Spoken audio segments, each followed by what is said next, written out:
What kind of person could harm a bright, talented young gymnast walking home from practice? This question haunted the small Italian town of Brembada di Sopra for years after the disappearance of 13-year-old Yara Gambirasio on November 26, 2010. Yara, known for her dedication to gymnastics and her warm personality, had dreams of becoming a professional gymnast. She was loved by her family and friends for her kindness and determination. On that fateful evening, Yara left the gym after practice, intending to make the short walk home. However, she never arrived. Her disappearance sparked widespread panic and a desperate search that gripped the town and nation. In the hours following her disappearance, Yara's parents reported her missing to the local police. What began as a routine missing persons case quickly escalated as investigators found no immediate signs of her whereabouts. The tight-knit community rallied together, distributing flyers, organizing search parties, and holding vigils in hopes of her safe return. 3 months later, on February 26, 2011, a grim discovery shattered the hope that Yara might still be alive. A passerby stumbled upon her body in a field approximately 8 miles from her home. Yara's remains were found in her gym attire, suggesting she had been killed shortly after her disappearance. Forensic examination revealed she had suffered multiple shallow stab wounds and blunt force trauma to her head, but no signs of sexual assault were present. The wounds appeared almost hesitant, as if the killer struggled to commit the act fully. Despite the violent nature of the attack, the scene yielded little physical evidence. The only potential clue was a faint trace of male DNA found on her underwear. It was a small but critical piece of evidence that investigators hoped would lead to her killer. The case gained national attention, with media outlets highlighting the tragedy of a promising young girl's life cut short. The public demanded answers, but for months progress was painstakingly slow. The investigation into Yara's murder became one of the largest and most complex in Italian history. Authorities faced immense pressure to deliver results, but they were working against a dearth of actionable leads.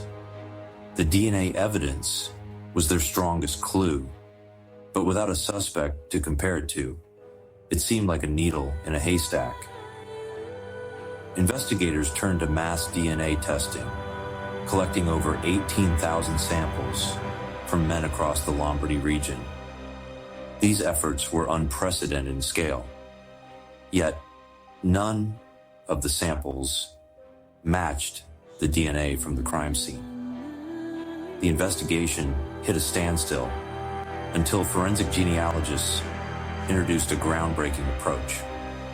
Using the DNA sample, they began constructing a family tree in hopes of identifying relatives of the suspect. After months of work, the DNA was traced to Giuseppe Guarnoni, a deceased bus driver who had no apparent connection to Yara or her family. This revelation baffled investigators, but provided a crucial lead. Guarnoni's genetic material pointed to an illegitimate child he had fathered, someone completely off the radar. Piecing together Guarnoni's family history, investigators zeroed in on Massimo Giuseppe Bossetti, a local construction worker and father of 3. Bossetti lived in nearby Mappello, just a short distance from Brembate di Sopra. Bossetti's arrest in 2014 was a turning point in the case. To the outside world, he seemed like an ordinary man, a devoted husband, a father, and a hard-working tradesman. However, his calm exterior masked a disturbing reality. DNA analysis conclusively matched Bossetti to the sample found on Yara's clothing, leaving no doubt about his involvement in the crime. As investigators dug deeper, they uncovered a pattern of behavior that painted Bossetti in a darker light. His internet history revealed searches for explicit material involving minors and an obsessive interest in the Yara Gambirasio case.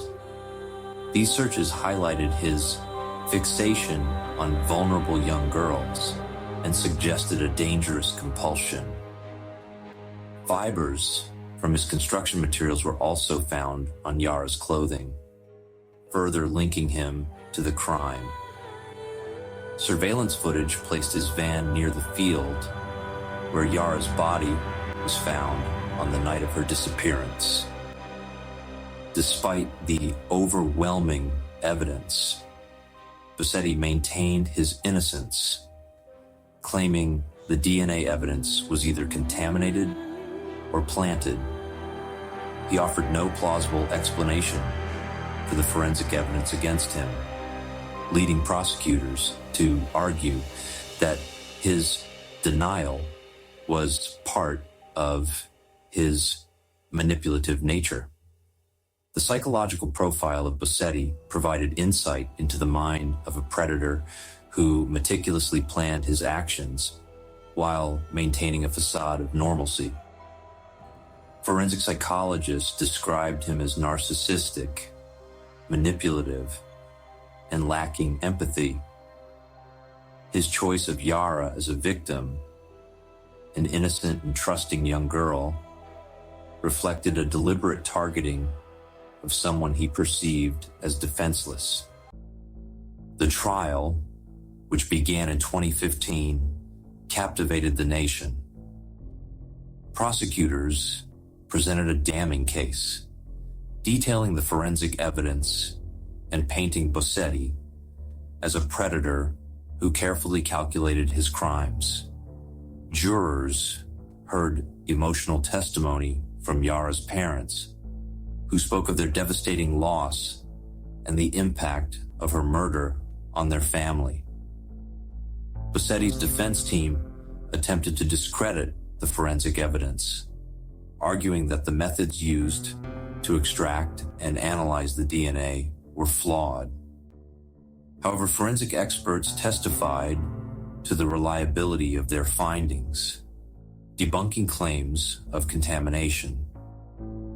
In 2016, Bossetti was found guilty of Yara's murder and sentenced to life in prison. The verdict brought some closure to Yara's family and the community, though the scars of her loss remain. The Yara Gambirasio case is a testament to the power of modern forensic science and the perseverance of law enforcement. This case highlights how even the smallest traces of evidence can bring justice. What would you do if someone you loved disappeared without a trace? Could you imagine living in a community where such a tragedy took place? How do you think Yara's family found the strength to face her killer in court? And finally, how would you feel knowing your neighbor turned out to be a killer? Leave your thoughts in the comments, and don't forget to like and subscribe. Thanks for watching.